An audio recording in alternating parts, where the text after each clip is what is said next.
Olha, hoje eu quero conversar com vocês um pouquinho a respeito do ministro Sérgio Moro, mas mais especificamente sobre os percalços que ele está enfrentando aí para colocar em andamento a sua política de segurança pública, notadamente a que está assentada em dois pilares de combates, que é o combate à corrupção, portanto, sobretudo aos meios políticos, e o combate às facções criminosas, né? Combate às facções criminosas até que o ministro Sérgio Moro está conseguindo alguma coisa. Vocês vejam que nesse primeiro ano aí de governo, monitorado pelo Moro na área de segurança pública, porque ele é ministro da Justiça e da Segurança Pública, nós tivemos uma redução, assim, falando a grosso modo, de 25% no índice de crimes violentos no Brasil. Claro, cada governador, cada prefeito está puxando a sardinha para as suas brasas, mas a verdade é que isso nunca aconteceu antes no Brasil. Essas coisas não acontecem por acaso, né? Não se trata apenas da implementação de medidas adotadas nesse primeiro ano pelo Sérgio Moro, pelo governo Bolsonaro, mas, inclusive, em grande parte, eu acho, sinceramente, que se deve à mudança de enfoque do governo em relação a valores sociais. É isso aí. Bom, eu quero lembrar a vocês, antes de mais nada, bom dia para quem está me vendo aí de manhã, boa tarde para os que estão me vendo à tarde, boa noite para os que me acompanham de noite. Hoje é quarta-feira, dia 15 de janeiro, são praticamente 4 horas da tarde, um verão escaldante em Porto Alegre, 40 graus. Está quente também as coisas nessa área da Justiça e da Segurança Pública e do ministro Sérgio Moro, né?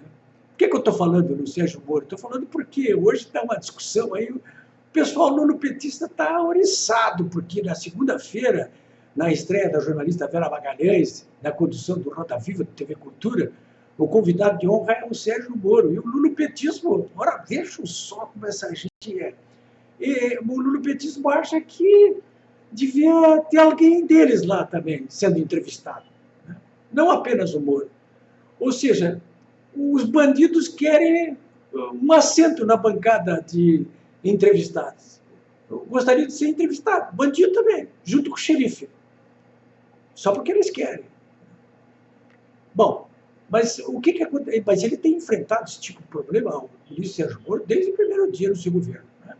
Isso do lulopetismo aí já a gente dá de barato aí, porque é o que eles fazem mesmo, né? Isso não tem o que fazer. Não sei quando é que essa gente vai se submeter a uma autocrítica. Aliás, hoje, inclusive, nessa quarta-feira, o senador Cristóvão Buarque, que é uma das melhores cabeças aí da esquerda brasileira, ele propôs que a esquerda fizesse uma autocrítica para poder sobreviver. Porque essa esquerda que está hoje no Brasil, ela está se suicidando.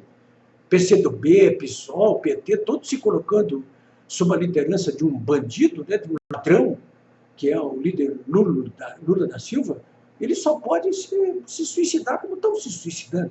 Então, o Cristóvão Buarque acha, de modo inteligente, me parece, que ocorra uma autocrítica, né? Que haja uma refundação da esquerda do Brasil. Senão vai acabar na Itália, depois da Bolsonaro. Vai acabar. Está acabando. Né? Porque está se desmoralizando. A esquerda sempre, no mundo todo, foi tida como a herdeira do iluminismo, né? E essa esquerda aqui no Brasil, muito pelo contrário. Não é herdeira, ela é herdeira das falcatruas do lulopetismo, né? Durante os seus quase 15 anos de governo. Bom, mas nesse primeiro ano, só para lembrar para vocês alguns casos assim que o Sérgio Moro e o governo Bolsonaro têm enfrentado, obstáculos que estão postos contra ele. Eu quero narrar para vocês alguns deles, os mais importantes da minha avaliação. Primeiro, os determinados pelo Congresso. Esse Congresso, vocês sabem, reunido no Câmara e Senado, ele é constituído, em sua maioria, por gente da pior espécie. Está cheio de bandido ali. E eles, claro, colocam tudo que é tipo de obstáculo aí para que o Moro possa cumprir, e o governo Bolsonaro, com o seu compromisso de campanha, que é acabar com a corrupção, pelo menos reduzir a níveis civilizados, né? Então, eles conseguiram impor derrotas ao Sérgio Moro, ao governo Bolsonaro, nesse primeiro ano aí, como, por exemplo, a implantação das audiências de custódia, né? Para quê? Para ficar em cima dos policiais, para conter o que eles chamam de violência policial, essas audiências de custódia. É só para isso que serve. Depois, em segundo lugar, essa questão da introdução dessa figura, o juiz maléfica, né, o juiz de garantias. Para quê? Para garotear os juízes, os magistrados, evidente. Quer dizer, audiência de custódia para garotear os policiais. Juiz de garantia para garotear os magistrados. E depois, outras excrescências aí que foram cometidas aí durante a discussão do pacote anticrime apresentado no início do ano passado pelo Sérgio Moro. Medidas importantíssimas do combate ao crime organizado e à corrupção foram eliminadas pelos deputados e senadores. Importantíssimo. Estavam se defendendo. Como quais, por exemplo, o excludente de ilicitude, né, que faria com que policiais, no cumprimento do seu dever, não tivessem que ser processados sem mais nem menos, né? Ou seja, que poderiam ser beneficiados por um excludente de ilicitude. Né?